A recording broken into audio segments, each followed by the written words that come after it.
ನಮಸ್ಕಾರ ವೀಕ್ಷಕರೇ, welcome to ನಮಸ್ತೆ ಇಂಡಿಯಾ ಕುಕಿಂಗ್ ಚಾನಲ್. ಇವತ್ತು ನಮ್ಮ ಚಾನಲ್ನಲ್ಲಿ ತುಂಬಾ ರುಚಿಯಾದ ರವೆ ಲಡ್ಡು ಅಥವಾ ರವೆ ಉಂಡೆ ಮಾಡೋದು ಹೇಗೆ ಅನ್ನೋದನ್ನು ನೋಡೋಣ.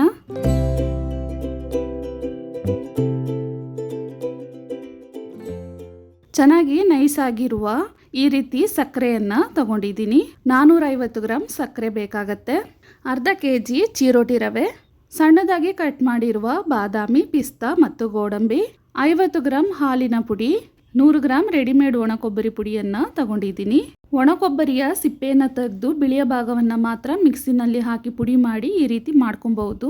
125 ml ತುಪ್ಪ ತಗೊಂಡಿದ್ದೀನಿ. ಒಂದು ಸ್ವಲ್ಪ ಕುಂಕುಮ ಕೇಸರಿ ಹೂವನ್ನು ಬಿಸಿ ಹಾಲಿನಲ್ಲಿ ಹಾಕಿ ಮಿಕ್ಸ್ ಮಾಡಿ ಇಡ್ತಾ ಇದ್ದೀನಿ. ನಾನು ವಿಡಿಯೋದಲ್ಲಿ ತೋರಿಸಿರುವ ಸಕ್ಕರೆ ಸೇಮ್ ಬೂರಾ ಸಕ್ಕರೆ ರೀತಿಯೇ ಇರುತ್ತೆ. ಕಡಾಯಿನಲ್ಲಿ 125 ml ಅಷ್ಟು ತುಪ್ಪವನ್ನು ಹಾಕ್ತಾ ಇದ್ದೀನಿ.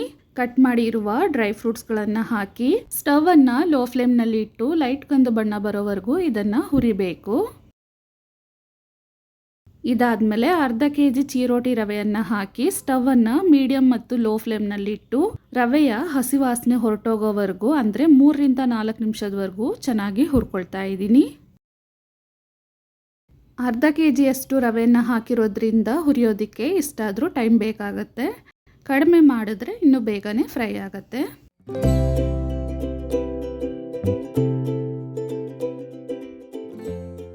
ನೋಡಿ, ಈ ರೀತಿ ಹುರಿದಾದ್ಮೇಲೆ ಒಣ ಕೊಬ್ಬರಿ ಪುಡಿಯನ್ನು ಹಾಕ್ತಾ ಇದ್ದೀನಿ.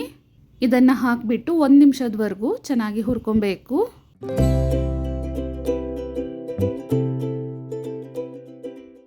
ಇವಾಗ ಸ್ಟವನ್ನು ಆಫ್ ಮಾಡಿ 50 ಗ್ರಾಮ್ ಹಾಲಿನ ಪುಡಿ ಹಾಕ್ತಾ ಇದ್ದೀನಿ. ಇದ್ರ ಜೊತೆಗೆ ಸಕ್ಕರೆಯನ್ನು ಹಾಕ್ತಾ ಇದ್ದೀನಿ. ನೋಡಿ ಎಷ್ಟು ನೈಸ್ ಆಗಿದೆ. ನಿಮಗೆ ಈ ರೀತಿ ಸಕ್ಕರೆ ಸಿಗಲಿಲ್ಲ ಅಂದರೆ ಬೂರಾ ಸಕ್ಕರೆ ಅಥವಾ ಮನೇಲಿರುವ ಸಕ್ಕರೆಯನ್ನು ಪುಡಿ ಮಾಡಿನೂ ಹಾಕ್ಬೋದು. 10 ಏಲಕ್ಕಿಯ ಸಿಪ್ಪೆಯನ್ನು ತೆಗೆದು 1 ಸ್ಪೂನ್ ಸಕ್ಕರೆ ಜೊತೆಗೆ ಪುಡಿ ಮಾಡಿ ಇಟ್ಟಿದ್ದೀನಿ, ಅದನ್ನು ಹಾಕ್ತಾ ಇದ್ದೀನಿ. ಇವೆಲ್ಲವನ್ನು ಚೆನ್ನಾಗಿ ಮಿಕ್ಸ್ ಮಾಡಬೇಕು. ಹಾಲಿನಲ್ಲಿ ನೆನೆಸಿಟ್ಟಿದ್ದ ಕುಂಕುಮ ಕೇಸರಿಯಲ್ಲಿ ಸ್ವಲ್ಪ ಲೆಮನ್ ಎಲ್ಲೋ ಫುಡ್ ಕಲರನ್ನು ಹಾಕಿದ್ದೀನಿ. ನಿಮಗೆ ಫುಡ್ ಕಲರ್ ಬೇಡ ಅಂದರೆ ಹಾಕ್ದೇನೂ ಮಾಡ್ಬೋದು. 1/4 ಲೀಟರ್ ಹಾಲನ್ನು ಕಾಯಿಸಿ ಶೋಧಿಸಿ ತಗೊಂಡಿದ್ದೀನಿ. ಬಿಸಿಯಾಗಿಯೇ ಇದರಲ್ಲಿ ಹಾಕಬೇಕು.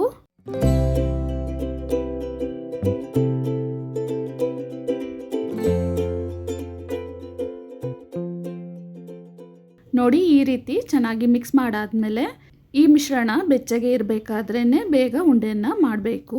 ಎಲ್ಲ ಉಂಡೆಗಳಲ್ಲೂ ಡ್ರೈ ಫ್ರೂಟ್ಸ್ ಮೇಲೆ ಕಾಣೋ ರೀತಿ ತಗೊಬೇಕು. ಇದರಲ್ಲೇ ಹಾಕಿರುವ ಕೇಸರಿಯ ದಳವನ್ನು ಇದ್ರ ಮೇಲೆ ಇಟ್ಟು ಉಂಡೆಯನ್ನು ಮಾಡ್ಕೊಳ್ತಾ ಇದ್ದೀನಿ.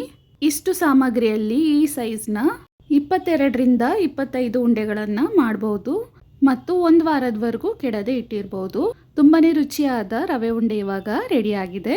ಮತ್ತೊಂದು ವಿಡಿಯೋದಲ್ಲಿ ನಿಮ್ಮನ್ನು ಭೇಟಿ ಆಗ್ತೀನಿ. ಧನ್ಯವಾದಗಳು.